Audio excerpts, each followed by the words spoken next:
Change your relationships with your obstacles. Let's get it. Yeah. I'm inspired. I'm inspired. Hey there guys, how's it going? My name is Sumit Chatterjee from the Flow Zone Academy, and I'm a flow state coach, which means that I help you feel better and perform better. Today I'm talking all about changing your relationship with your obstacles, okay? So the way I've always seen it, I know that my roadblocks are building blocks. That sounds like such a catchy, kind of cliche thing to put on a bumper sticker, but it's really, really true, guys. The obstacle becomes the way. Without an obstacle of resistance in a sale, there would be no sale. There would be no art form of selling. Without you getting resistance from asking someone out on a date, there would be no art of, dating or seduction or these art forms.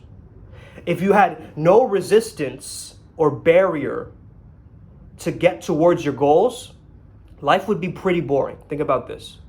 If you aren't challenged by life, if you aren't being pushed around by life,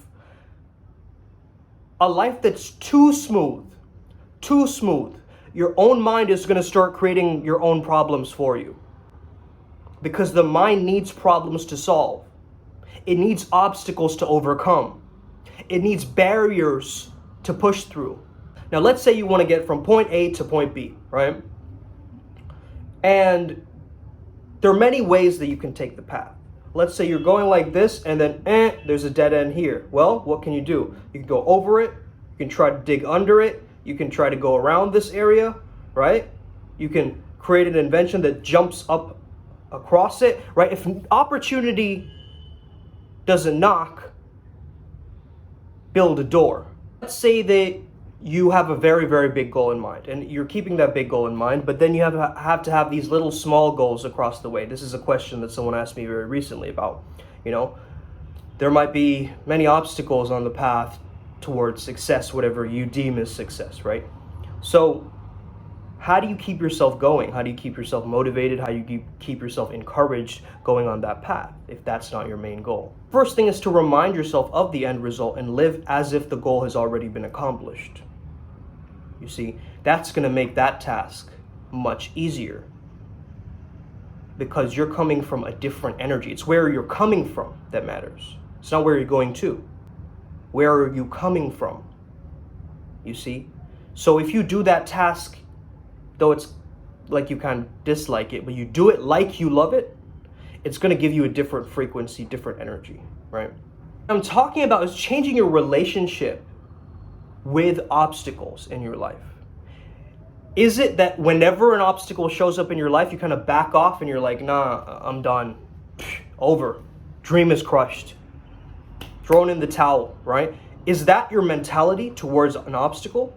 Or do you see and perceive that obstacle as an opportunity, as a chance to come back stronger, as a chance to use it for redirection somewhere else, as a chance to administer and really use your strengths to the most optimal ability when it does show up? Because obstacles don't stop showing up. It's how you respond to those obstacles that get you to where you want to go. This is why the obstacle becomes the way. I got this guy coaching with me once, and basically he had to move back a year, right? He had to redo his whole year because he didn't get the correct grades or something like this. And he felt really bad, and he started to identify with it. He started to make it a part of his identity that I'm the guy who got held back a year. And that started to crush his self-esteem, right? And he was like, man, everybody's going to look at me from the year above and they're going to make fun of me and all of these different storylines that he already created in his mind, even before any of this happened, right? He created the storyline that this is what's going to happen. I'm going to be a failure. My parents are going to, push me harder, and all of these different analogies in his own mind and different future projections that he's created from before. Now, the thing is, when you can repeat a year, when you can repeat a year of your life, think about this. You actually have a gift in that you've already done it before.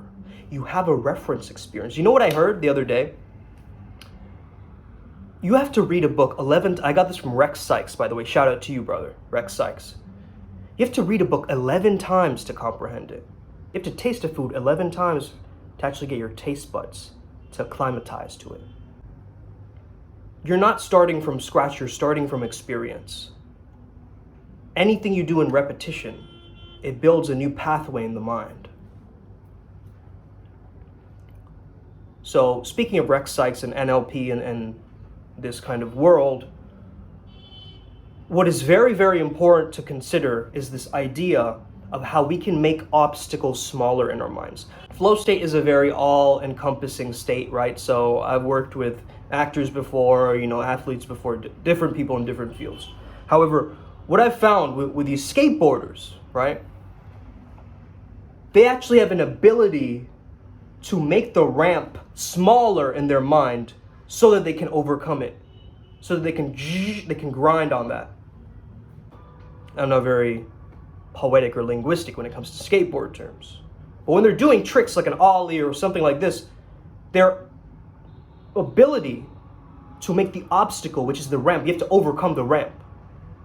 That's what you're doing. You're using the ramp as a part of your act. But the ramp is also an obstacle because it can make you fall down, right? But you're using it. So this is what I want you to think of. Think like a skateboarder. You see the ramp, you make it smaller in your mind. So you change the relationship with the obstacle. Right now, the obstacle in your own mind might seem giant. It might seem intense. It's like, whoa, this thing is huge. But what you can do is make it more dull. Make the other things like your mission more brighter. You see what I'm saying? The thing that you really, really want, make that brighter in your own mind. Make it colorful. And make the other one kind of hazy, kind of faint, kind of blurry. Black and white, maybe. Like a silent movie. This is an NLP technique as well. Or these submodalities. Our mind has this ability to use our imagination to get what we want. This kind of flow state creativity is what helped humans survive for so many years. If we didn't have the tool of imagination and thinking outside of the realm of what is possible, we could not have had all of these different advancements. So just like that, you are an advancer. You are a person who is going to take the obstacle and make it smaller, shrink it. Maybe you're going to take the obstacle and morph it in your own mind so that you have a different energy about it. Emotion, energy, emotion. A different emotion about the obstacle. Whereas earlier you're like, that's a problem. Get it away from me. Now when you see an obstacle, you're like, oh, this is a challenging task. This is like a game. I'm here to play. Let's go. So I hope this video gives you a different framework to understanding obstacles, because you know that flow state is challenge skills ratio, right? If you have no challenge, you're going to get bored in life. So make sure that you optimize that challenge and tell yourself that you have the skill set to handle it. Because if you keep repeating yourself in that skill set, you're going to get better. And you're going to keep bringing new nuances, new perspectives, new ways.